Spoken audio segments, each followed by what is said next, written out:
बघितलं वाजलेले आहेत दुपारचे 3:45. भयंकर उन्हाळा, बाहेर कडकडीत ऊन पडलं आहे.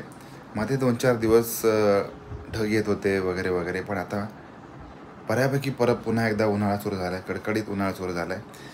आता यांचं काय चालू आहे ते विसरा आणि आमचं काय चालू आहे ते बघा. भरपूर सारे शिक्के आणि एवढे सगळे डॉक्युमेंट्स मी सोबत घेतलेत आणि किचनमध्ये बनतो आहे आपल्या सगळ्यांसाठी दुपारचा चहा. ओके. आणि यांचं पण काहीतरी वेगळंच चालू आहे. इथून पाणी आतमध्ये गेलंय बघ, त्याच्यात पाणी गेलंय, ते फुटलंय ना कडेने आणि इथून त्याला फट आहे. तर हे असं ओढलं ना असं की बघ त्याच्यातनं पाणी येतं.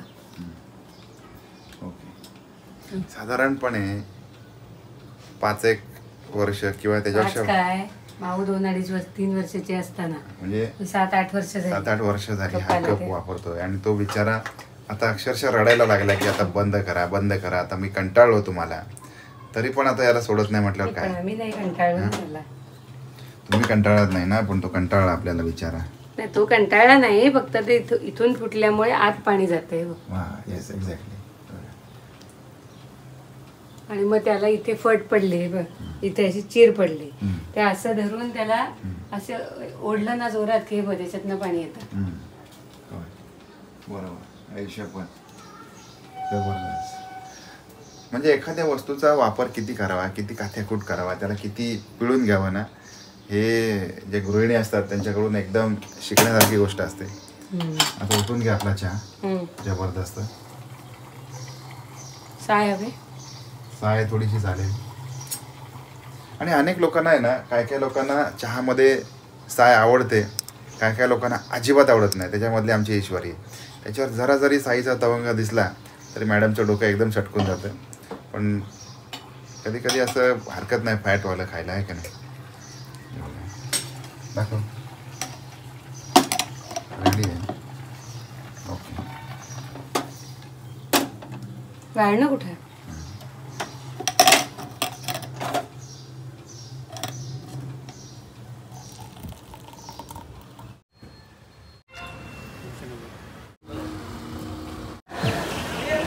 एक 2 3 4 10 15 गुरंढोरं एकाच ठिकाणी मजा करतात. मला वाटतं हा बाजार आता संपलेला आहे ना. बाजार संपलेला आहे. तो आपल्याला जायचं आहे एका ऑफिसमध्ये आणि ऑफिसच्या कामासाठी आपण इकडे आलेलो आहे. झोपमोड करून आलो आहे आणि दादा त्यांचं काम सोडून आले. जस्ट 2 मिनिटांमध्ये पावसाची सुरुवात होते. 2च मिनिटांमध्ये पावसाची सुरुवात.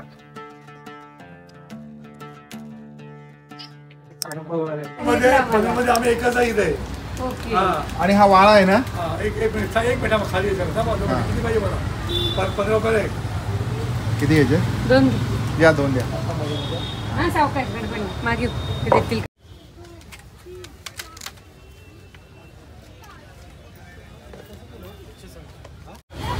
चला.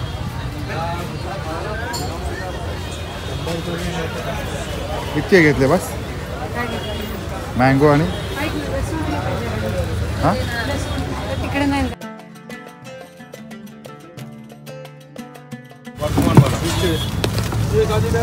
एवढं घेतलंय तरी पण अजून यांचं राहिलं. हां चुरमुरे पॅकेट आपण नंतर नेऊ. आता उद्या. आता पैसे देऊन जाते.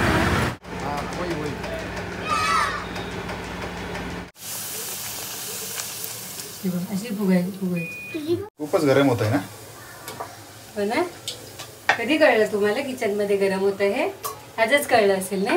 म्हणजे आताच थोडस रिअलाइज झालं. येतच नाही ना. हो. त्यामुळे कळत नाही. थोडस गरम होत आहे असं वाटलं मला एकंदर, कारण पुऱ्यांचा बेत आहे ना. एक वेळची जबाबदारी तुम्हाला द्यायला पाहिजे किचनची. हो, एक वेळची जबाबदारी देऊ नाही ना माणसाने. म्हणजे काय होईल माहितीये का, तुमचा घाम निघून जाईल आणि वेट पण कमी होईल. आणि मस्ती एक वेळचं जेवण पण होईल ना. आणि मस्ती पण मला आराम एक वेळचं जेवणाला आणि मस्ती कमी होईल. मस्ती पण कमी होईल. आता आत्ता उलटली मी. घरगुती श्रीखंड, त्याचा मिनी ब्लॉग आपण टाकलेला आहे आणि अगोदरच टाकला होता शूट करून, त्याच्यामुळे तो तुमच्यापर्यंत पोचला असेल. त्याच्यावर कमेंट करा आणि जशी रेसिपी दाखवली तशी करायचा प्रयत्न करा. आणि विशेष म्हणजे काय आहे की आम्ही चक्का तर आयता घेऊन आलो, म्हणजे रेडीमेड है ना, आणि त्याच्यामध्ये आपल्याला पाहिजे तेवढं रेडीमेड आणला म्हणजे त्यालाही कारण आहे. गावासारख्या ठिकाणी खुंटी किंवा ते अडकवण्यासाठी प्रॉपर या गोष्टी आणि मिळतात. ते मचमच भरपूर असते त्याच्यामध्ये. इथे नाही तसं काही. त्याच्यामध्ये आहे ना मचमच भरपूर असते, हे पण खरी गोष्ट आहे. पण तुम्हाला एक हिशोब सांगू. हिशोब किती किलो आणला आपण तो? अर्धा किलो. अर्धा किलो चक्का आणला आणि पण मस्त पडली. आणि अर्धा किलो चक्का आणून आहे ना त्याचं साखर वगैरे सगळं ऍड करून किती झालं? 1 किलोच्या आसपास असेल. 1 किलो पकडून 1 किलो 1 किलो आसपास तरी नक्की. म्हणजे आता तो 130 रुपयाचा चक्का आणि साखर किती रुपयाची? साखर काय? पाव किलो. पाव किलो 300 ग्रॅम वगैरे. चला 20 रुपयाची साखर पकडायचा. 20 रुपयाची साखर म्हणजे 150 रुपये झाले. पण 150 रुपयामध्ये थोडीशी मेहनत जर केली तर साधारणपणे दुप्पट पैसे वाचतात है ना. हो.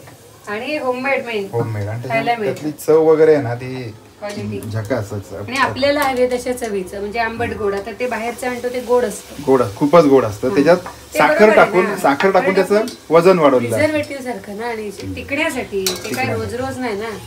आता बाजारात आलेले डबे 15 दिवसांनी संपणार, तेवढे टिकलं पण पाहिजे ना. मग साखर आणि मीठ या टिकवणाऱ्या गोष्टी आहेत. बरोबर. मग गोड पदार्थात साखर आणि आंबट तिखट खारट पदार्थात मीठ.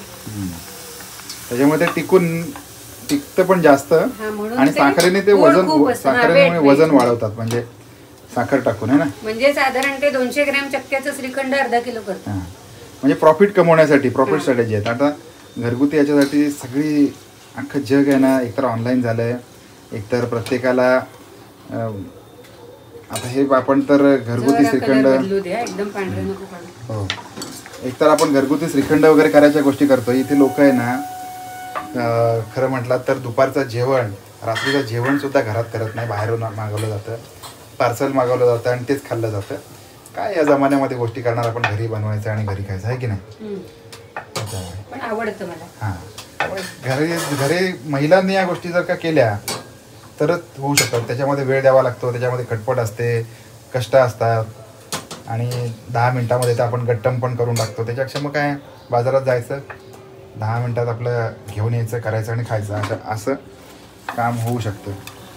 वाढ अजून अजून बस अजून बस. मस्त. या बाजूला आपलं होममेड श्रीखंड, त्याचबरोबर घरगुती साजूक तुपातल्या पुऱ्या, असा आज पहिल्यांदाच केलेला बेत आहे. शक्यतो आपण या गोष्टी करत नाही, शक्यतो तेलातल्याच पुऱ्या वगैरे केल्या, पण आज साजूक तुपातल्या पुऱ्या आहेत. झकास आणि अप्रतिम असा बेत सगळ्यांसोबत शेअर केलेला आहे. श्रीखंड एकदम मस्त झाले. होय ना. आणि बऱ्याच वेळेला ईश्वरी जी आमची आहे ना, ती श्रीखंड, घरगुती श्रीखंड असतं म्हणजे तिला बऱ्याचशा गोष्टींचं हे असतं, पण या वेळेला बाकी तिला श्रीखंड वगैरे ह्या सगळ्या गोष्टी खूप आवडल्यात. तिच्यासाठी ड्रायफ्रूट घातले नाही. बरोबर, ड्रायफ्रूट पण नाही घातले. आवडत नाही.